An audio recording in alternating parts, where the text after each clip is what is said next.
সুকুমার রায়ের গল্প অদ্ভুত কাঁকড়া। রাক্ষসে কাঁকড়া চেহারাটি তেমন কিছু ভীষণ নয়, গায়ের রঙটি বেশ সুন্দরী বলতে হবে। তবে একে রাক্ষসে বলা হচ্ছে কেন? রাক্ষসে বলার একমাত্র কারণ হচ্ছে তার দেহের আয়তনটি খুব বড়। একটি রাক্ষসে কাঁকড়ার বড় দুটি দাঁড়া ফাঁকা করিয়ে তার এক আগা থেকে আর এক আগা পর্যন্ত মাপ নিয়ে দেখা গেছে 10-12 হাত লম্বা। এটা হতো কর্তা কাঁকড়ার কথা। তার গিন্নি যে কাঁকড়ি, তাকে তো আর যখন তখন লড়াই করতে হয় না, কাজেই তার অত বড় দাঁড়ও নেই।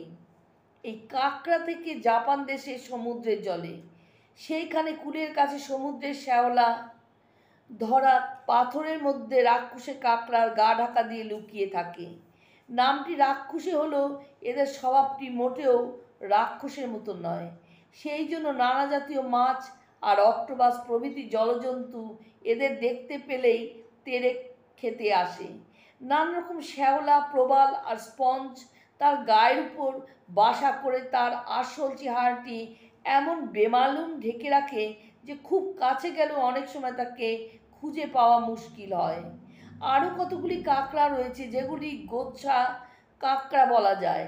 এরা সত্যি সত্যি গাছে চড়ে কিনা তা নিয়ে আগে নানা রকম তর্ক শোনা যেত, কিন্তু তখন এটা একেবারে সত্য বলে প্রমাণ হয়েছে। তবে এরা যে নারকেল গাছের আগায় চড়ে ডাব পেড়ে আনে, এ কথাটা অনেক সময় শোনা গেল, এর কোনো বিশ্বাসযোগ্য প্রমাণ পাওয়া যায় না। যা হোক, অল্প উঠুক আর বেশি উঠুক, ডাব পারুক আর নাই পারুক, গাছে চড়া আর নারকেল খাওয়া, এই দুই বিদ্যাতে এরা বেশ বাহাদুরি আছে। প্রশান্ত মহাসাগরের কতগুলি ছোট ছোট দ্বীপে এই কাঁকড়ার বাড়ি।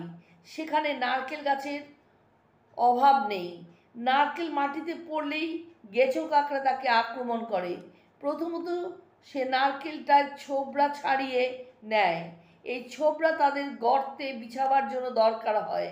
তারপর যেদিকে নারকেলের চোখ থাকে সেই দিকে দাঁড়া দিয়ে ঢুকে গর্ত করে সেই গর্তের মধ্যে দাঁড়া ঢুকিয়ে খুব মজা করে খায়।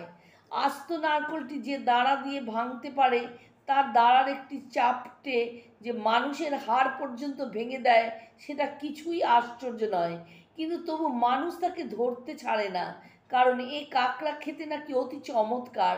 তার পায়ে এত চর্বি যে সেই চর্বি গলিয়ে সে দেশের লোকেরা তেল বের করে রাখে।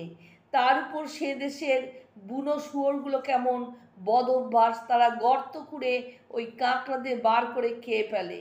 রাক্ষসে কাঁকড়ার মতো বড় না হলেও এগুলো নেহাত ছোট নয়। একবার এইরকম একটা কাঁকড়াকে একটা মজবুত টিনের বাক্সে বন্ধ করে বাক্সটাকে তার দিয়ে বেঁধে রাখা হয়েছিল, কিন্তু পরের দিন দেখা গেল যে কাঁকড়াটা বাক্সের ধার মুচড়িয়ে ফাঁক করে তা দিয়ে বেরিয়ে পড়েছে।